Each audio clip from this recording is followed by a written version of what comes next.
तो हेलो बच्चों, आइए आप सबका स्वागत है आपका अपना यूट्यूब चैनल सेनपुरा स्टडी में। और कुछ दिन के बाद हमारा यह क्लास आया है हिस्ट्री का, लेकिन देखिए बीच में कुछ समस्याएं के कारण ऑफलाइन क्लासेस स्टार्ट करने, सारे व्यवस्था करने में कुछ समय निकल गया, जिसके चलते ये क्लास में 10-15 दिन लगभग हो गया। उसके बाद मैं हिस्ट्री का ये 4 क्लास जो है, चौथा क्लास अपलोड करने जा रहा हूँ। और इससे पहले हम लोगों का हड़प्पा सभ्यता एनिसेंट हिस्ट्री में 3 क्लास हो चुके हैं। पहले में मैंने इंट्रोडक्शन बताया है, हड़प्पा सभ्यता से संबंधित सारे बातें, बहुत सारी जानकारियाँ। दूसरे में हड़प्पा सभ्यता के जो क्षेत्रफल है, दृष्टि है, कैसे भाषाएं वगैरह का वर्णन किया गया है। तीसरे में हड़प्पा सभ्यता के प्रमुख नगरों की बात की गई है।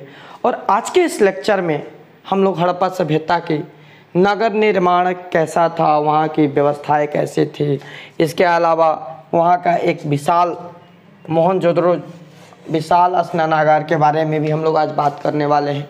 ठीक है, तो इसके बाद आप लोगों का क्लास जो है हिस्ट्री का कंटिन्यू मिलेगा। और ये क्लास 12th और जो पीछे क्लास है 6 के बच्चे भी देख सकते हैं कि उनमें भी हड़प्पा सभ्यता पढ़ना है। 12th क्लास और all competitive exam UPSC level तक का है। ठीक है ना, तो आप लोग इसे देख सकते हैं, समझ सकते हैं, पढ़ सकते हैं। नो डाउट कोई समस्याएं नहीं होगी, कोई प्रॉब्लम नहीं होगा। जो भी समस्या आपको लगेगा, जो भी टॉपिक समझ नहीं आएगा, वो आप लोग बेझिझक पूछ सकते हैं। हम आपके हैं, आप हमारे हैं। ठीक है, और यहाँ पर यह टॉपिक हम दोनों का है। ठीक है, आ जाइए।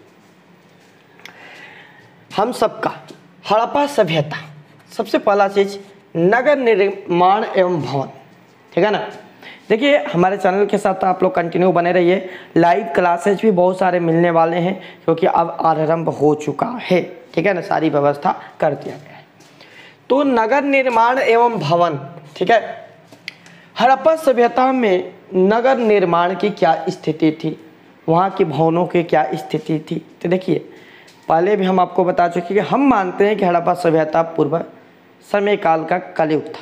ऐसे हमारा मानना है, किसी लेखक वगैरह की बात नहीं कर रहे हैं। और यह एक विकसित सभ्यताएं थी।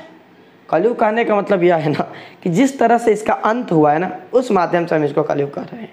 ठीक है, और यहाँ पर इसकी विकसित सभ्यताएं थी। ठीक है ना, बहुत सारा विकसित था। उसके बाद हमारा यह वैदिक सभ्यता आया, जिसमें धीरे धीरे विकास की परंपराएं शुरू होने लगी। जबकि वैदिक सभ्यता जो है हड़प्पा सभ्यता की बाद की सभ्यता थी फिर भी।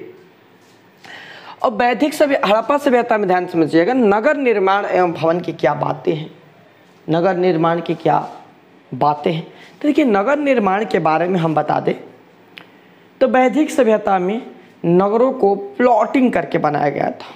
प्लॉटिंग क्या होता है, तो प्लॉटिंग का मतलब होता है जैसे कि हम क्या करते हैं आज के समय में, आज के अभी के समय में हमें कहीं पर मकान बनाना हो, घर बनाना हो, तो हम लोग क्या करते क्या हैं, सबसे पहले उस एरिया का हम पहले नाप जोख करते हैं।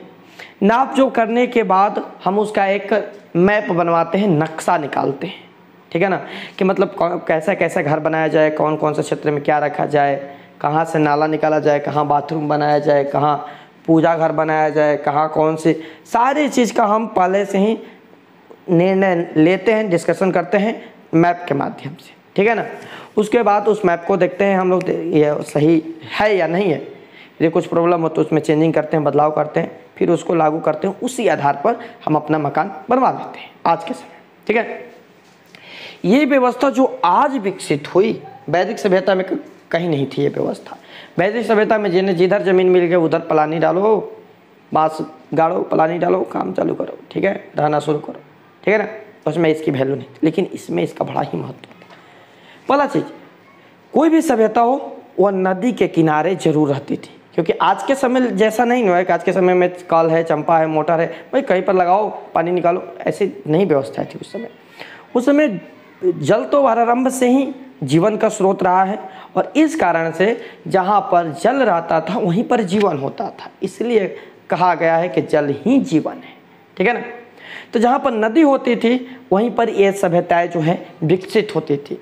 हर सभ्यता नदी के किनारे ही बनती थी। ठीक है, इसके अलावा कुआं का भी स्रोत मिला है हड़प्पा सभ्यता में, अर्थात कुआं से भी कुआं से भी पानी निकालने की परंपराएं चलती थी जो हमारे इस सभ्यता में यानी वैदिक सभ्यता को उत्तर वैदिक सभ्यता में कहीं जाकर बहुत समय के बाद विकसित हुआ। वह सभ्यता उस समय से ही हड़प्पा सभ्यता से ही चली आ रही थी, ठीक है ना। वह कहीं ना कहीं दब चुकी थी, खत्म हो चुकी थी, ठीक है। अब हड़प्पा सभ्यता में हम बात करें नगर निर्माण की, तो यहाँ पर ध्यान दीजिएगा, जैसे कि आज के समय में हम लोगों का घर बनाने के लिए पहला चीज़ देखिए, इसमें पहला टॉपिक यही बनता है प्लॉटिंग, ठीक है ना, मैपिंग, नक्शा। घर को बनाने के लिए घर सटे नहीं रहते थे हड़प्पा सभ्यता में, घर में दूरी रहती थी और दो घरों के बीच में एक रोड निकला हुआ रहता था, गलियारा, वो भी मैप के हिसाब से मापा जोखा हुआ, ठीक है ना। ये नहीं कि जितना जगह निकला उतना, हमारे गांव में भी आज भी ऐसे ही होता है जी, जितना जो पकड़ लिया बना लिया, ठीक है, जितना गली बचा इतना पतला उतना पतला, इतनी गली है, ठीक है ना। यहाँ पर भी लोग सोचने में इसमें से जाना है, अभी वो रास्ता है जाना है, ठीक है ना। लेकिन हड़प्पा सभ्यता में ऐसी बातें नहीं थी, वहाँ पर प्लॉटिंग करके रास्ते छोड़े जाते थे, गलियारा छोड़ा जाता था, जहाँ से लोग आसानी से आ जा सके बिना कोई तकलीफ के। प्लॉटिंग करके घर बनाया जाता था, घर के लिए नक्शा निश्चित किया जाता था, उसमें कुआं, और मुख्य बात यह है कि घर में से निकासी के लिए नाला जरूर बनाया जाता था, वो भी पक्का नाला, ठीक है ना। गलियारा भी पक्की गलियाँ, ठीक है ना। हम लोग जब छोटे थे तो उस समय भी हमारे गांव में पक्की गलियाँ नहीं थी, कच्चे मिट्टी वाला गली थे, और उस समय में इतना बारिश हो जाए कहीं तो हम लोग को सोचना पड़ता था घर से बाहर निकलने पर, इतना सारा कीचड़ में जाना पड़ता था, आना पड़ता था, ठीक है ना। आज भले ही बहुत सारे सुविधाएँ मिल चुका है, ठीक है ना। तो हड़प्पा सभ्यता में पक्की गलियाँ होती थी, उसमें पक्के नले बने होते थे, जो नलियों से जोड़कर नले में निकलकर पानी बाहर निकल जाता था। ऐसी व्यवस्थाएं बनाया गया था। स्नान घर भी बनाए गए थे उस समय में, जैसे हम आज के समय में बाथरूम वगैरह करते हैं, उस समय ये सारी चीज़ विकसित था। हाँ, वैदिक सभ्यता में खत्म हो गया, ठीक है ना। वहाँ की ये प्रमुख नगर निर्माण की ये प्रमुख बातें, वहाँ के जो भवन है, बड़े बड़े भवन, 2-2 मंजिले भवन बनाए गए थे हड़प्पा सभ्यता में, ठीक है ना। इसका भी अस्तित्व मिला है। और नगर निर्माण में पहला चीज़ प्लॉटिंग का, दूसरा चीज़ रास्ता का बिल्कुल ध्यान रखा जाता था, तीसरा चीज़ बिल्कुल नालियों का बिल्कुल ध्यान रखा जाता था, पानी का ध्यान रखा जाता था। ऐसे आपको सभ्यता में कोई भी ऐसा नगर नहीं मिलेगा जिसके आसपास नदियाँ ना हो, क्योंकि ये नगर जो थे हड़प्पा सभ्यता मुख्य रूप से नदियों पर ही आधारित से, नदियों पर ही इनका आधार था, नदियाँ ही इनके आधार था, जल का मुख्य स्रोत थी, ठीक है ना। समझ में आ गया। यानी हम आशा करते हैं कि आप लोग ये नगर निर्माण और भवन के बारे में अच्छे से समझ चुके हैं, ठीक है ना। दूसरा टॉपिक की बात करें तो 2 स्तरीय भवन। देखिए हड़प्पा सभ्यताएं में 2 स्तरीय भवनों का भी वर्णन मिलता है, 2 स्तरीय भवनों का भी इतिहास मिलता है। अब ये 2 स्तरीय भवन क्या है? देखिए 2 स्तरीय भवन मतलब 2 प्रकार के भवन। एक क्या होता था ना कि हड़प्पा सभ्यता में एक नीचे जो नगर बसता था पूरे जमीन पर, उसे शहर कहा जाता था, ठीक है ना। वो आपका शहर है, और इसी शहर के बीचों बीच में एक ऊंचाई पर चारों तरफ से दीवार से घेर कर आप सबसे ऊंचा पर ईंटों का एक महल बना दिया जाता था, जिसे दुर्ग कहा जाता था। दुर्ग, ठीक है ना, सबसे ऊंचा, समझ जाइए कि सबसे ऊंचा बनाया जाता था, ये दुर्ग कहा जाता था। और इसे किलाबंदी कर दिया जाता था चारों तरफ से, कि इसमें जो वहाँ का हेड है ना, जो पैसे रुपये वाला धनी मनी लोग, वहीं वहाँ पर निवास करते थे। मतलब ये वर्गों के जो बंटवारा है ना, धनी और गरीब का, ये आज से नहीं है, ये बहुत पहले से ही चलती आ रही है परंपराएं, ठीक है ना। यानी यहाँ पर भी वर्गों का बंटवारा किया था, 2 प्रकार के भवनों का निर्माण, यानी 2 स्तरीय भवन बनाए जाते थे। और ये भी 2-2 मंजिलाएं भवन होती थी, दुताला, ठीक है ना, दुताला, ठीक है ना, 2 मंजिलाएं भवन बनाई जाती थी। तो ये 2 प्रकार के भवनों का निर्माण मिला है। नीचे शहर होता था, बाजार होता था, सारे चीज़ नीचे होता था, ऊपर केवल दुर्ग बनाया जाता था, वो भी चारों तरफ से घेर दिया जाता था ताकि उसमें शहर के यानी नीचे के लोग उसमें प्रवेश ना करें। ऐसी परंपराएं थी, इसी को 2 स्तरीय भवन के नाम से हम लोग जानते हैं, ठीक है ना। अब हम लोग थोड़ी सी बात करें, देखिए हड़प्पा सभ्यता में अन्न को रखने के लिए अन्न भंडार भी मिला था, यानी अन्न को रखने के लिए कोठरियाँ भी बनाई गई थी। इसके बारे में हम लोग नेक्स्ट क्लास में पढ़ेंगे। अभी जान लेते हैं कि हड़प्पा सभ्यता के एक प्रमुख स्थल है मोहनजोदड़ो, ठीक है ना। और मोहनजोदड़ो का प्रमुख स्थल है स्नानागार, वहाँ का तालाब या पोखरा का है, ठीक है ना। वहाँ का विशेष महत्व है, और इसी से मोहनजोदड़ो का शायद पहचान था। ऐसे समझ जाइए कि मोहनजोदड़ो अधौलावीरा, दो ऐसा जगह है हड़प्पा सभ्यता में। जैसे आज के समय में समझ जाइए कि अभी हम लोग का कलयुग में बनारस और काशी है ना, उसी टाइप का ये दोनों जगह थे, मोहनजोदड़ो और धौलावीरा, बनारस काशी के जैसा, ठीक है ना। अब स्थल से मत मानिएगा पास पास, मतलब इसी टाइप का। ऐसा माना जाता था कि हड़प्पा सभ्यता के लोग मोहनजोदड़ो का उपयोग ज़्यादातर मतलब अध्यात्म कामों के लिए किया करते थे, पूजा पाठ, स्नान करने, भक्ति भावना, इन सब सारे चीज़ों के लिए किया करते थे। जैसे हमारा बनारस काशी का ज़्यादातर उपयोग इसी के लिए नहीं होता है, ठीक है ना।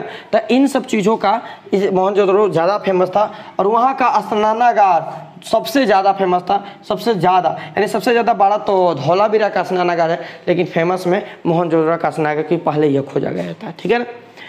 ये वहाँ का प्रमुख है, यह प्रमुख भूमिका निभाता है और ये दुर्ग के भीतर बना है। सबसे बड़ा चीज़ है कि ये दुर्ग के भीतर आयताकार जलाशय के रूप में बना था, दुर्ग के बाहर नहीं, दुर्ग के भीतर, ठीक है ना।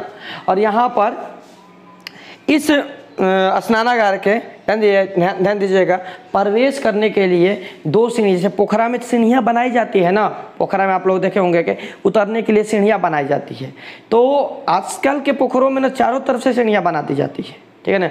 या अभी कुछ समय पहले कि आप लोग पोखरा देखिएगा तो उसमें चारों तरफ से सीढ़ियाँ बनाई जाती है, लेकिन ये ऐसा पोखरा था, कहीं कहीं आप लोग देखे होंगे कि ये दो तरफ से केवल इसमें सीढ़ियाँ बनी थी उतरने के लिए, एक उत्तर और एक दक्षिण, यानी उत्तर और दक्षिण से इस तरह का आकृति कुछ था इसमें, ठीक है ना। और इसमें उत्तर और दक्षिण से सीढ़ियाँ बनाई गई थी, नॉर्थ और साउथ से सीढ़ियाँ बनाई गई थी, और इधर ना ऊंचा ऊंचा दीवारें थी ताकि इसमें कोई इधर से प्रवेश ना कर सके, ठीक है ना। इस तरह की इसमें व्यवस्थाएं थी, ठीक है। और एस और एन यहाँ पर लिख दिए हैं, साउथ और नॉर्थ, ठीक है। पर ईंटों की सीढ़ियाँ थी इसमें नीचे उतरने के लिए, और माना जाता है, ऐसी मान्यताएं है कि उस समय के लोग अपने काम क्रिया या पूजा पाठ से संबंधित, जैसे हम लोग गंगा जी के किनारे जाकर करते हैं ना, तो उस समय के लोग यह तालाब का उपयोग करते थे पूजा पाठ करने के लिए, नहाने के लिए, स्नान करके, और इसमें मतलब अपने जो आध्यात्मिक वाली चीज़ें हैं, जो पूजा पाठ है, इन सब चीज़ों के लिए इसका उपयोग किया जाता था। और इसके तीनों तरफ से इसमें बड़े बड़े से 2 मंजिला मकाने थी, ठीक है ना। 3 ओर से 3 मकाने थी, एक ओर से बिल्कुल खाली था रास्ता के लिए, और 3 ओर से इसमें मकाने थी, ठीक है ना। मकान 2 मंजिला, याद रखिएगा, 2 ताला मकान, ठीक है ना। और इसमें भी एक मकान में कुआं था, ठीक है ना, एक मकान में बड़ा सा कुआं था, और जिसके माध्यम से जो है पानी इसमें से निकल कर इस तालाब में आता था, एक नाली के माध्यम से। और यहाँ से एक नाली जुड़ी हुई थी जो तालाब के पुराने पानी को बाहर निकालकर नदी या बाहर जगह में छोड़ दिया जाता था, ठीक है ना। क्योंकि तालाब में एक ही पानी रहेगा तो गंदा होता रहेगा ना। और इस समय का आप लोग तालाब या पोखरा देखे होंगे, उसी में कुआं बना दिया जाता है, लेकिन इसमें कुआं नहीं था, क्योंकि इसकी गहराई लगभग 2.5 मीटर था, लगभग 2.5 मीटर गहरा था, अर्थात इससे ज़्यादा उसमें कुआं बना दिया जाएगा तो लोग जाएंगे नहाने वहाने तो उसी में नीचे, जिसको नहीं बहाने आएगा पानी नीचे चला जाएगा, ठीक है ना। इसलिए कुआं अलग से बनाया गया था तालाब के बगल में, और उसे चारों तरफ से घेर कर उसका मकान बना दिया गया था। देखने में लग रहा था कि मकान है, वो भी ऊंचा है, ठीक है ना। और इसी कुआं के माध्यम से इस जलाशय में पानी आता था, और मतलब पोखरा में, स्नानागार में पानी आता था, और पुराने पानी को नाला के माध्यम से बाहर निकाल दिया जाता था। अर्थात इस पोखरा में कुआं के माध्यम से पानी को स्रोत ले जोड़ दिया गया था, भरा जाता था, और पुराने पानी को मतलब सफाइयाँ की जाती थी, ठीक है ना।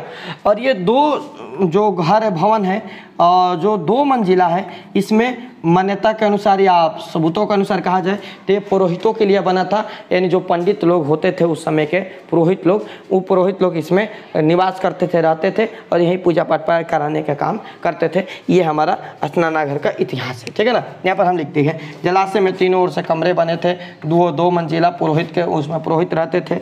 एक कमरा में एक बड़ा सा कुआं था और एक बड़ा सा नाला भी था जो कि यहाँ से पानी का निकासी करता था, और उत्तर में एक गली थी। हाँ, एक और चीज़, इसके उत्तर में जिधर से यहाँ रास्ता था, उत्तर के बगल में यहाँ से एक गली थी, गलियारा, ठीक है ना।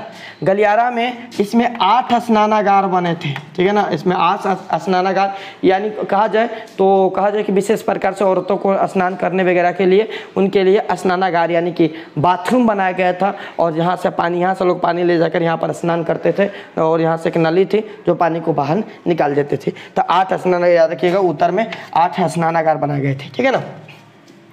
और मोहनजोदड़ो के विशाल स्नानागार पर हम बात कर लें तो इसकी लंबाई 12 मीटर लगभग थी, चौड़ाई थी 7 मीटर और गहराई 2.5 मीटर। याद रखिएगा 12 मीटर लंबा, 7 मीटर चौड़ा और 2.5 मीटर गहरा, इतना बड़ा ये मोहनजोदड़ो का विशाल स्नानागार था। और इससे भी एक बड़ा स्नानागार की हम चर्चा आएगी, वह होता है धौलावीरा का स्नानागार।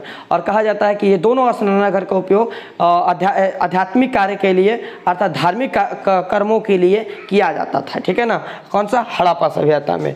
समझ में आ गया। हम आशा करते हैं कि आप लोगों को बहुत अच्छे से ये समझ में आया होगा। और आज के क्लास हम बड़ा नहीं करेंगे, इसके बाद नेक्स्ट क्लास में हम लोग जानेंगे हड़प्पा सभ्यता के अन्नागार। ठीक है ना, अन्नागार के मतलब ना कि हड़प्पा सभ्यता में अनाज को रखने के लिए क्या व्यवस्था होती है। अभी अनाज को रखने की व्यवस्था की क्या बात है, तो देखिए आज का समय हो या पुराने समय हो, हर समय में क्या होता है कि आपको आर्थिक सामना करना पड़ता है, आर्थिक स्थितियों का सामना करना पड़ता है। आर्थिक स्थिति कभी पीछा नहीं छोड़ती है। ठीक है ना, आज हमारे पास अभी पैसा है तो कल नहीं रहेगा।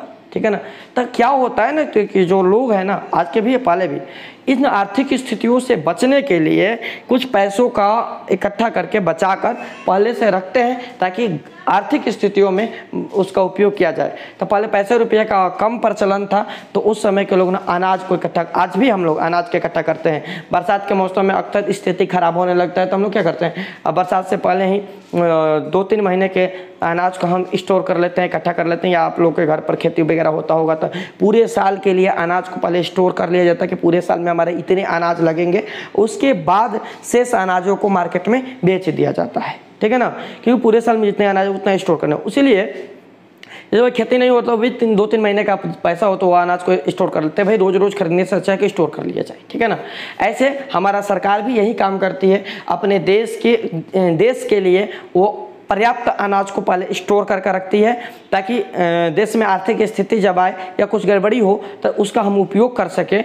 और शेष अनाजों को बाहर के देशों में बेचती है, अपने से अधिक हो तभी बेचती है, अपने से कम हो तो कभी नहीं बेचेगी। ठीक है ना, तो इसी तरह हड़प्पा सभ्यता में भी लोग अपने आर्थिक स्थितियों का सामना करने के लिए इन अनाजों का इकट्ठा करते थे।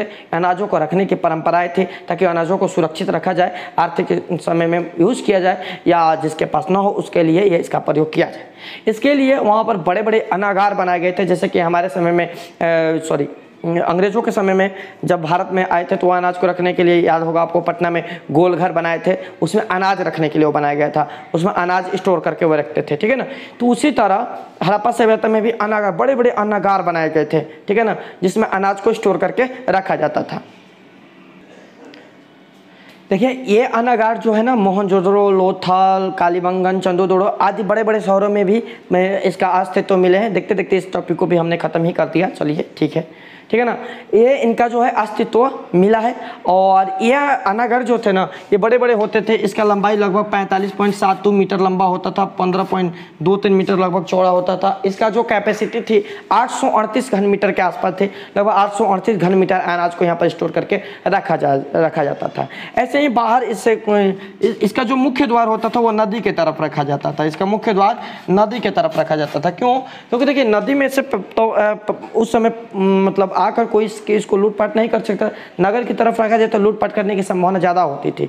इस वजह से इसका जो मुख्य द्वार था वो नदी की तरफ रखा जाता था ताकि इसको ज़्यादा से ज़्यादा सेफली रखा जा सके। ठीक है ना, उनका जो अपना कुछ अलग व्यवस्थाएं थी। ठीक है, और इसके अलावा ये आसपास बहुत सारे छोटे छोटे और कोठरियाँ जैसे ईंटों की संरचनाएं मिली है, जिसका भी नाम अन्नागार रखा गया है। इसको भी अन्नागार ही कहा गया है। ठीक है ना, अन्नागार से बाहर इन कुछ दूरी पर इस तरह 2 ईंटों से बना हुआ इस तरह चबूतराए मिले हैं।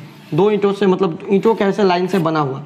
ठीक है ना, कहा जाता है कि इसका उपयोग ना दौरी के लिए किया जाता था, अनाज को जो फसल से अनाज निकालने के लिए, कि जैसे आज मर के रखकर उसको चला दिया जाता है, लेकिन इस समय में इन ईंटों के बीच में अनाज को रखकर थोड़ा लंबा चौड़ा होता था और इसमें बैलों को या कुछ चीज़ को घुमाया जाता था ताकि इसमें दौरी करके जो अनाज है वो बाहर निकल सके। ठीक है ना, और लास्ट में उसे बटोरने में भी आराम होता था, उसी नाली के जैसा था, उसे बटोर लिया जाता था। ठीक है ना, ऐसी व्यवस्थाएं हड़प्पा सभ्यता में थी। तो लगभग हम देखते हैं अन्नागार को भी खत्म कर लिए हैं। हड़प्पा सभ्यता के जो अन्न रखने का व्यवस्था थी वो भी टॉपिक हमारा खत्म हो गया, ठीक है ना। तो इसके बाद हम लोग हड़प्पा सभ्यता में आगे देखते हैं नेक्स्ट क्लास में। वहाँ के बड़े बड़े भवन और धौलावीरा का जो स्नानागार है उसके बारे में भी हम लोग वर्णन करेंगे, देखेंगे, ठीक है ना। तो क्लास यदि आप लोगों को पसंद आ रहा हो, समझ आ रहा हो, तो बिल्कुल लाइक या शेयर करना ना भूलिएगा और मेरे साथ बने रहिए और भी बच्चों को ये शेयर कीजिए ताकि उनका भी जो है हिस्ट्री स्ट्रॉन्ग हो सके, ठीक है ना। हिस्ट्री में बिल्कुल डरना नहीं है, कैसे बहुत सारे बच्चों को हिस्ट्री से डर रहता है, हिस्ट्री कुछ है वगैरह नहीं है, ठीक है ना। चलिए मिलते हैं, धन्यवाद नेक्स्ट क्लास में, अभी के लिए थैंक्स।